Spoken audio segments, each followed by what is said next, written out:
Level 1. The Spark. You're 27, working in a glass office in Singapore, staring at a screen full of numbers. Special economic zones, free ports, tax havens, startup hubs. Governments fight to attract capital with incentives. Corporations move profits with complex structures. You say it out loud one day in a bar, half joking, half angry. Everyone is bending rules inside existing countries. Why not build one small country from scratch and do it properly? Your friends laugh. One says, "You want to be a dictator?" Another says, "You cannot even keep your plants alive." You drop the conversation. You do not drop the idea. You start reading quietly. How Monaco stayed alive between larger powers. How Luxembourg turned into a financial center. How tiny island states made tourism and offshore services their lifeline. How some charter city projects failed because they treated people like add-ons, not owners. You write one sentence on a blank document. Country as a service, owned by its residents, not by me. That sentence refuses to leave. Level 2. Finding land. You look for a place that is ignored. Not central, not pretty, not full of resources. You find it on a map of West Africa. A stretch of dry coast, shallow bay, scrubland inland, near a medium-sized city that never appears in travel ads. The national government wants jobs and foreign investment. They have land they do not know what to do with. You fly there. The airport is small. The road out of town is rough. The bay is quiet, flat water, rusting boats, broken piers, hot wind. You sit with officials in a building with old paint and flickering lights. You do not talk about independence. You talk about a special zone. Give me this area on a long lease. Let us write a charter for how it will be governed. You keep sovereignty.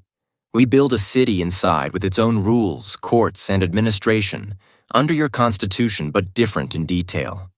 They ask what you offer. You say jobs, infrastructure, schools, clinics, and a share of taxes. They sign a framework.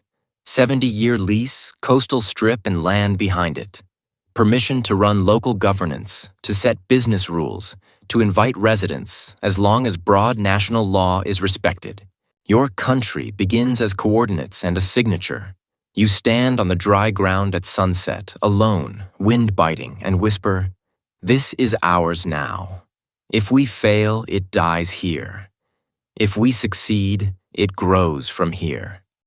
Level 3. Writing rules. You are tempted to start with pictures, towers, marinas, glossy streets. You force yourself to start with rules. You write a short charter, 20 pages. No poetic preamble. Simple sections. How leaders are chosen, how budgets are set, how courts work, what rights every resident has. You decide on 5 pillars. 1. Clear property rights. No surprise expropriations. No informal takeovers. 2. Fast and predictable justice. Local courts with strict timelines, written decisions, appeals limited. 3.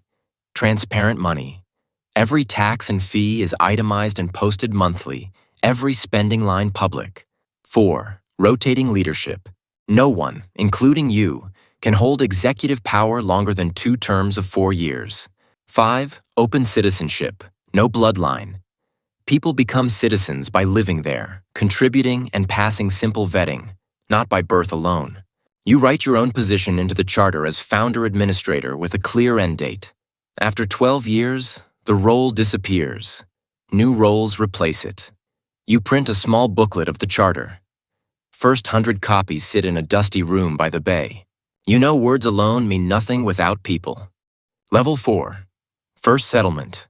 You raise initial money from a strange mix of people. Early crypto investors burned by unstable regimes. Small factory owners tired of red tape. Young professionals who want a clean start away from overcrowded megacities. You promise them one thing. A place where rules are clear, services work, and your kids know exactly what this city stands for. You build the first phase as a village on a grid. Simple houses, solid walls, good plumbing, reliable electricity, steady internet. One clinic, one school, one market, one small port. You give every early resident 3 things. a long lease on their home or business space, a local ID card tied to the charter, access to every meeting where rules and budgets are discussed. At night, workers sit on plastic chairs outside, eating, talking, looking at the strange mix of new buildings and old sea. Kids run down streets that did not exist a year ago. Your country is now more than paper. It is a village with people who go to sleep under rules you wrote. They will judge you by whether the water runs and the clinic helps their child, not by your speeches. Level 5, scaling systems. You think of your city as something that should be updated, not set in stone. You standardize services. Opening a business takes one online form, one in-person check, and a clear yes or no within 10 days.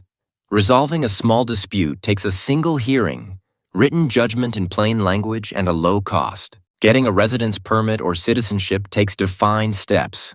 No friend at the ministry, no hidden payments.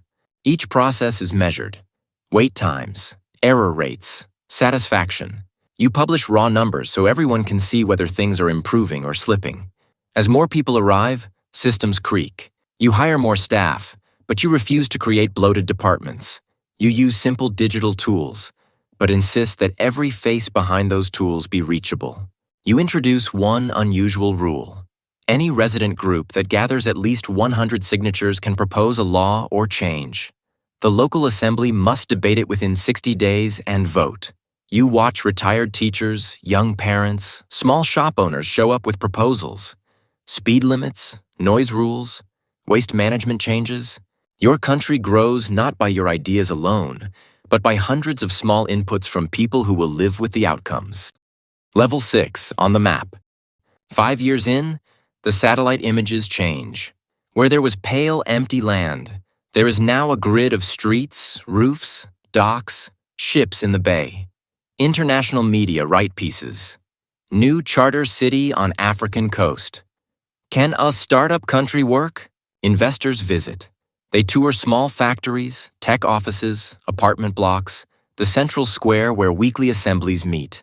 They see clean streets, modest but functioning buildings, Wi-Fi signs, markets with local produce. Some governments send delegations. They want to copy parts. You host them in simple meeting halls, not luxury hotels. You tell them exactly how your systems work, including the parts you are still fixing. The host country that leased you the land gains tax revenue from import and export, sees locals finding jobs inside your borders. They start calling your zone our special city in speeches. On some maps, your area gets a name. Inside, people joke calling it a country. Outside, it is called a zone, a city, a project. Recognition is messy. You accept messy. You care more that people know where you are and roughly what you do than what label they use. Level 7, a real city. 10 years in, you stand on a small hill and watch a city instead of a village. High-rise apartment blocks rise near the central avenue. Medium-sized office towers cluster near the port and logistics areas. Residential neighborhoods stretch inland with trees planted, playgrounds, small local shops. Your population passes 50,000. Not tourists, not temporary workers only, but families buying long-term leases, kids attending local schools, people saving for homes, retiring in smaller buildings near the water. Crime exists, but stays low. Your justice system works faster than most places around you. Word spreads that this is not a city where people disappear into endless court cases. You see people from 3 directions. Locals from the host country who found predictable jobs and decent housing. Regional migrants who moved from unstable places for safety. International workers, remote professionals, and small entrepreneurs who wanted simpler rules. They argue, they form groups, they run for the local assembly, they criticize you online. You are no longer founder leading followers. You are one voice among thousands. Your country is now big enough that children born in the early years do not remember land without streets. To them, this place is simply home, not experiment. Level 8, letting go. The charter kicks in. Your role as founder administrator ends after 12 years. You step down in a crowded hall, hand over the main coordinator position to someone elected by the assembly. You remain a resident, maybe a council member, but not the person with final say. People clap, some cheer, a few look nervous. You feel strange. You built this city. Now you must watch someone else steer it. Days pass. Things break and get fixed without you leading. New laws are passed that you would not have written. Old rules you loved get changed. You feel pride and loss at the same time. You wanted a country bigger than your ego. Now you see whether that choice really holds. You walk streets without guards. Children play under lamps you installed years ago. Neighbors who moved in recently have no idea who you are unless someone tells them. Your country has grown enough that you can be anonymous inside it if you choose. That anonymity is the proof you built something real. Level 9. Lasting Legacy. 20 years from the first signature, your city is a region. Suburbs spread inland, linked by decent roads. The port handles more traffic than the old government port nearby. Universities and institutes open, teaching people from your city and from outside. Population crosses 200,000. Your area has its own small economy, its own cultural festivals, its own sports teams, its own internal arguments. Outside governments use your place as an example. Some praise, some warn. Some try to copy your models in segments of their own territory. You still live in a modest apartment near the original square. Older now, you watch young leaders argue in the assembly with the same fire you once had. You walk past a group of teenagers. They speak about a vote that passed last week, a minor budget change. One says, "In this country, we can actually see where the money goes." The word catches you. Country. They use it casually, not in a romantic way, just as a practical label for the place they live. You realize your creation has moved from project to home for them. The experiment turned into background reality. You created your own country. It did not become a huge superpower. It became a working, growing place where people set their lives. The most interesting part is not that it exists. It is that you built it to outgrow you, and years later you spend your days as one citizen among many, living under rules you once wrote and now watch others revise.